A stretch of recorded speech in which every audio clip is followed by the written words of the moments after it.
Good afternoon. My name is Adrienne T. Dillard. I am a media specialist in the southern region of the United States.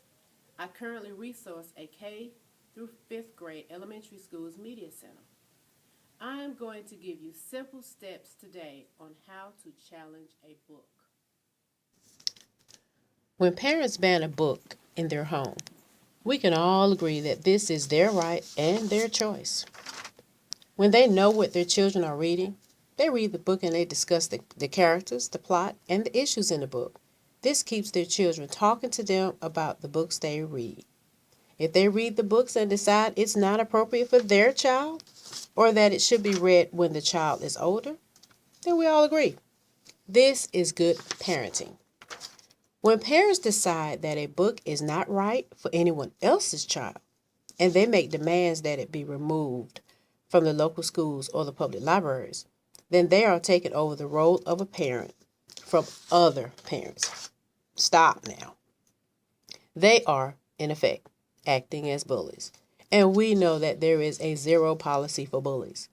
In many instances, the parents have not read the book, but they pick out elements without knowing the actual story.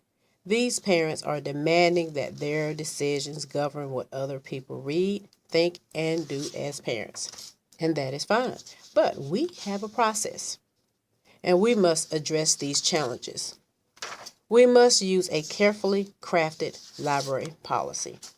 And this also requires effective communication. Key messages when focusing on these challenges: the libraries provide ideas and information across the spectrum of social and political views.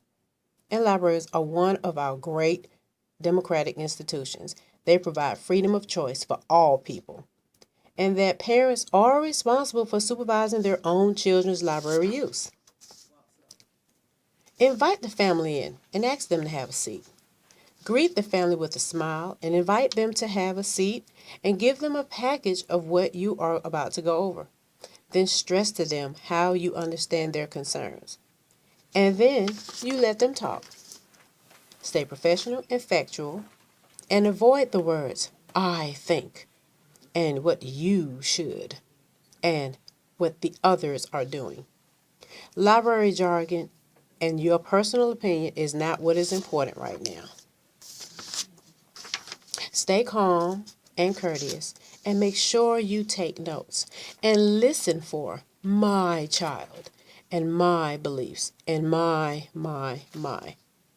Again, stress your concern and then explain the First Amendment Bill of Rights and the freedom of speech. After you again thank them for their concerns and thank them for coming out, stop and listen to their concerns. Always smile and nod. Once they finish, now you can explain your process. First say, "I understand your concern." Then explain as you highlight and making sure that they have a copy of everything you're reading. Explain the Congress decision of freedom of speech and the Library Bill of Rights.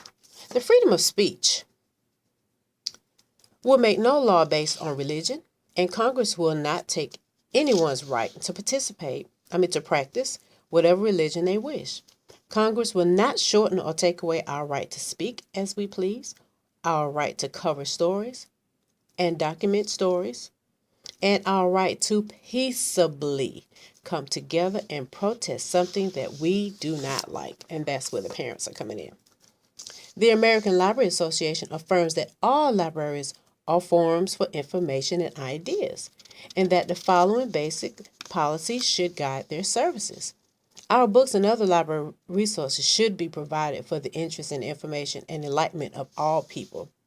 Libraries should provide materials and information presenting all points of views. And libraries should challenge censorship in the fulfillment of their responsibilities to provide information and enlightenment. And a person's right to use a library should not be denied or abridged because of origin, age, background, or views. Now, again, listen. Always smile and listen. Be positive and listen. Take notes and listen. Don't rush, but listen. There are many questions that may arise. Why don't libraries restrict certain materials based on age, like movies? How do libraries decide what to buy?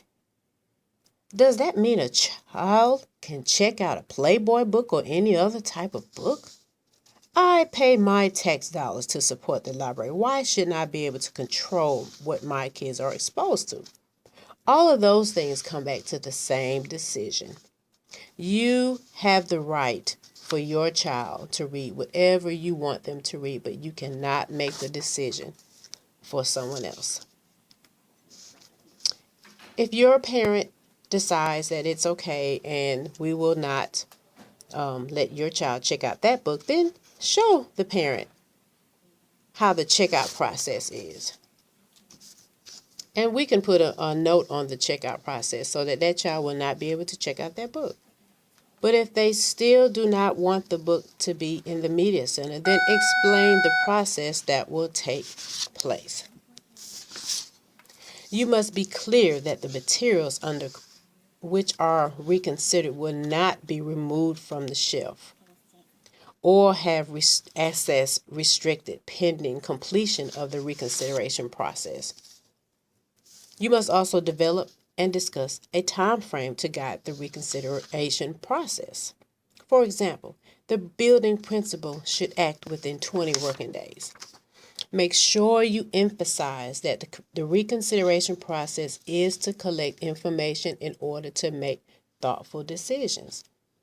All members of the committee will have to read the book in order to make a decision. This process is very tedious, but it can run smoothly. Make sure you stay positive and stay productive, and make sure you make copies of everything for your administration, let your administration know what's going on. You may even want to include your principal or your